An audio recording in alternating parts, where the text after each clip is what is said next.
Bonjour à tous, et bienvenue dans cette nouvelle vidéo. Aujourd'hui, nous allons aborder l'un des épisodes les plus sombres de la bataille des Ardennes, une tragédie qui a marqué les esprits par sa violence, le massacre de Malmedy, en Belgique. Ce massacre, perpétré par des unités de la Waffen-SS en décembre 1944, est resté dans les mémoires comme un symbole des atrocités commises durant la guerre. Préparez-vous à un récit immersif qui vous plongera au cœur de cette page d'histoire. Et n'oubliez pas, si vous appréciez cette vidéo, à liker et à vous abonner. En décembre 1944, l'Allemagne nazie se trouve en grande difficulté. Sur le front de l'Est, l'armée rouge progresse inexorablement vers Berlin. À l'Ouest, les Alliés ont débarqué en Normandie et libéré Paris. Hitler, voyant son empire menacé de toutes parts, décide de lancer une contre-offensive de dernière chance pour tenter de diviser les forces alliées et s'emparer du port d'Anvers. Cette opération ambitieuse, baptisée « Garde sur le Rhin », mobilise des troupes importantes, dont la première division SS Panzer, dirigée par l'un des officiers les plus fanatiques de la Waffen-SS, Jochen Pepper. Pepper est un personnage connu pour sa proximité avec Himmler et son zèle à mener des actions violentes. Sa division est composée de soldats endurcis, prêts à tout pour réaliser l'objectif fixé par Hitler. L'attaque commence dans les Ardennes, une région boisée et accidentée que les Alliés pensaient imprenable en hiver. Mais les Allemands comptent justement sur l'effet de surprise.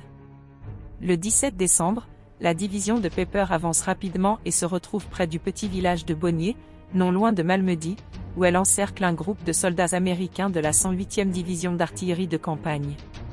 Pris par surprise, les soldats américains se rendent sans résistance, espérant être traités en tant que prisonniers de guerre selon les conventions militaires. Cependant, ils sont rassemblés dans un champ et, alors qu'ils attendent d'être pris en charge, les SS ouvrent soudainement le feu, abattant la plupart des soldats sur place. Des récits de survivants indiquent qu'il n'y a eu aucun avertissement. Certains soldats américains, malgré le choc, tentent de s'échapper en courant dans toutes les directions, mais beaucoup sont rattrapés par les tirs. Les soldats de la SS passent ensuite parmi les corps, achevant les blessés. Quelques prisonniers ont réussi à simuler leur mort, notamment Ted Palouche, qui témoignera plus tard de cette scène d'horreur. Selon lui, l'atmosphère glaciale et la brutalité des SS renforçaient la terreur ressentie par les soldats piégés dans ce carnage. Le massacre de Malmedy est souvent attribué à la mentalité de guerre totale prônée par Hitler, qui voyait la bataille des Ardennes comme un dernier sursaut pour briser la détermination alliée. Les ordres de Pepper reflétaient ce fanatisme, il fallait avancer sans relâche, capturer les positions ennemies rapidement, et éliminer tout obstacle.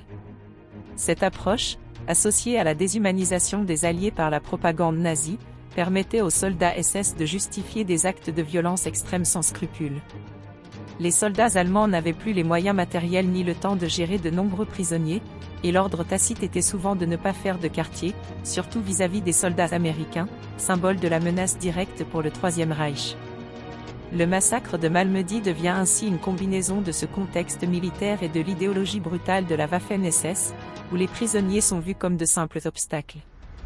Ce massacre provoque une onde de choc au sein des forces alliées et galvanise la détermination des troupes américaines, qui y voient une raison supplémentaire de se battre sans relâche contre le régime nazi. L'annonce du massacre est utilisée par les officiers américains pour renforcer la haine contre l'ennemi et encourager leurs soldats à ne plus montrer de pitié. Certains témoignages d'époque mentionnent même que des unités américaines auraient refusé de faire des prisonniers allemands après Malmedy, bien que cette pratique ne fût jamais officialisée. À la fin de la guerre, les auteurs de ce massacre, dont Pepper, furent jugés lors du procès de Dachau en 1946. Bien que certains des condamnés aient vu leur peine commuée durant la guerre froide pour des raisons géopolitiques, la mémoire du massacre de Malmedy reste vive et continue de symboliser les atrocités de la Waffen-SS. Le massacre de Malmedy demeure donc l'un des événements les plus poignants de la bataille des Ardennes, rappelant les atrocités de guerre commises par la Waffen-SS. Cet épisode marque aussi un tournant psychologique pour les troupes américaines. Si vous avez trouvé cette vidéo informative, n'oubliez pas de liker, de vous abonner pour ne rien manquer, et de partager pour perpétuer le souvenir de cet épisode tragique. À bientôt.